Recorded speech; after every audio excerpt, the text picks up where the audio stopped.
গামলাতে টকবক করে ফুটছে কষ্টের ফল। এতদিন জমিতে যে কষ্ট করেছে তার ফল। এই ভিডিওটা শুধুমাত্র করলাম যে একজন চাষি তার হাড় ভাঙা খাটুনি দিয়ে শান্তির যে একটা হাসি তার ফলন দেখে হয়, এটা হচ্ছে সেই ভিডিও।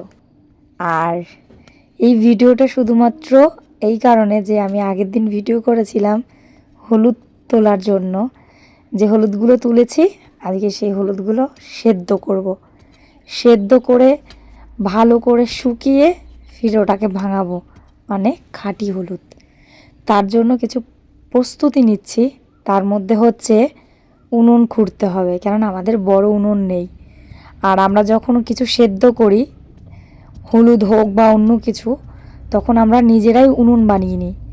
দেখেছো তো কীভাবে উনুন বানিয়েছি? প্রথমে শাবল দিয়ে গোল করে, তারপরে খুঁচে খুঁচে মাটি, ফের উনুন বানিয়েছি। আর এরকমভাবে ছোটোবেলায় প্রচুর উনুন বানিয়েছি। আমার অভিজ্ঞতা আছে কেমন।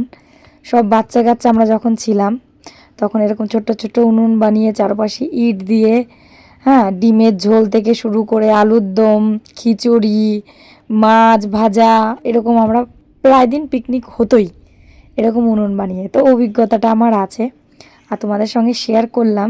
আমাদের বাড়িতে উনুন আছে, নেই তা না, আসলে বড় উনুন প্রয়োজন। অনেকগুলো হলুদ তো সেদ্ধ করতে হবে। তো আমাদের বাড়িতে উনুন হচ্ছে আমাদের নিজস্ব রান্নার জন্য, আর হচ্ছে আমাদের যে পুচকাগুলো আছে তাদের রান্নার জন্য। ওই উনুনটা যদি আমরা হলুদ সেদ্ধ করি তো মেলা সময় লেগে যাবে, তাই নিজেই বানিয়ে ফেললাম মাটি খুঁড়ে উনুন। তো এরকমভাবে উনুন তৈরি করে বেশ ভালোই লাগে, ছোটোবেলাটা ফিল হয়। তো যাই হোক, এই নিয়ে বহুবার উনুন বানিয়েছি। আর এদিকে আমি সত্যি কথা বলবো, উনুনের মাটিগুলো ওই পাশে রাখছি ঠিকই, কিন্তু কাজ করছে আর একজন। ভিডিওর ফাঁকে তোমরা দেখে নিও। এই গামলাতেই আমি সেদ্ধ করব। এই গামলাতে জল দিয়ে দিলাম, 1 বালতি জলে 2 বালতি হলুদ, মেপে মেপে ঠিক। আমার মা এর আগে সেদ্ধ করেছে, আমরা তো কোনো দিন সেদ্ধ করিনি। এই বছর ধরে আমরা করছি, যখন মা পাচ্ছে না বলে, মা শরীরটা ভালো না বলে। এখন আমিই করি। তো হলুদগুলো সব এক এক এক করে এই নিয়ে 2 বালতি হয়ে গেছে ঢালা। তার মাঝখানে আজকের দিনটা ছিল হোলি। অনেকে আমাকে বলেছিল তোমাদের মধ্যে যে তোমরা হোলি খেলবে না। না, হোলি খেলবো না। হোলি খেললে কী বলো তো, একটা দিন নষ্ট হয়ে যাবে। যেই সময়টা আমি একটা কাজ করতে পারবো সেই সময়টা নষ্ট হয়ে যাবে। হ্যাঁ, আজকে দেখো হলুদটা সেদ্ধ করলে কী হয়েছে বলো তো, কিছুদিন খবরে দেখেছিলাম বৃষ্টি হবে বৃষ্টি হবে। তো আমি যদি হলুদটা শুকিয়ে ভাঙাতে দিই, শুকাতে বেশি দিন সময় লাগবে না যদি ভালো রোদ পায়। আর মেঘলা মেঘলা ওয়েদারে হলুদটা যদি নাড়ি বা কাঁচা কাঁচা রেখে দিই তাহলে নষ্ট হয়ে যাবে। তাহলে কি হয়, আমার কষ্টের ফল আমি পেলাম না। তাই আজকেই সেদ্ধ করে রোদে শুকাতে দেব। বেশি দিন না, সপ্তাহখানেক লাগবে শুকোতে, যদি পুরোপুরি রোদ পায়। আর মেঘলা মেঘলা ওয়েদার হলে একটু দেরি হবে, কিন্তু নষ্ট হওয়ার ভয়টা থাকে বলে এর জন্য আর আমি সময়টা বেশি করলাম না, কাজটা করেই ফেললাম। এদিকে ঢেকে দিয়েছি, না ঢাকলে না উতরোলে হলুদ বোঝা যাবে না কতটা কি। উনুন বানানো কমপ্লিট। এদিকে আমি জাল দিচ্ছি। এটা হচ্ছে আমাদের গোছানো পাতা দিয়ে, গাছেরই পাতা। আর আমাদের বাড়িটা হচ্ছে দ্বিতীয় ফরেস্ট। বিশ্বাস করবে না, হেন কোনো পাখি নেই যে আমার বাড়িতে বসে না। যেগুলো বাবুই পাখি এখন তো চোখেই দেখা যায় না, বাট আমাদের বাড়িতে বাসা রয়েছে। তো কথা বলতে বলতে দেখো এখানে উতরে গেছে। এবার দেখো কত সুন্দর লাগে দেখতে। আর এই যে দেখেছো এগুলো কী কাটা?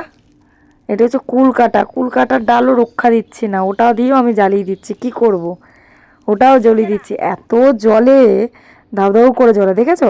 তো যাই হোক, এদিকে উতরে গেছে আমার হলুদ, সেদ্ধ হয়ে গেছে। সেদ্ধ হওয়ার পর এই যে হাওয়াটা বার করে দিলাম, এই যে গরম হাওয়াটা, আর বেশি না, ঘন্টা মানে 7 মিনিটের মতন লাগবে, ঘন্টাখানেক আর লাগবে না। 7 মিনিট পর আমি আর বাবা দুজনে মিলে ধরে ধরে নামিয়ে ফেললাম, বুঝতে পারলে? আর এতটাই গরম, আর মুখে যে ভাবটা আসছিল না হলুদ সেদ্ধর, ভালো লাগছিল খুব গন্ধটা। আসলে এতদিন কষ্ট করেছি, সেই ফলটা যে আমি চোখের সামনে দেখতে পাচ্ছি, এটাই একটা শান্তি। আর মনে হচ্ছে না যে সেই সময় অনেক খাটাখাটনি করেছি। তো ফের জমিতে আবার চাষ করতে হবে। এবার কি চাষ করব সেটা নিয়েও ভাবনা চিন্তা রয়েছে আমার বাবার।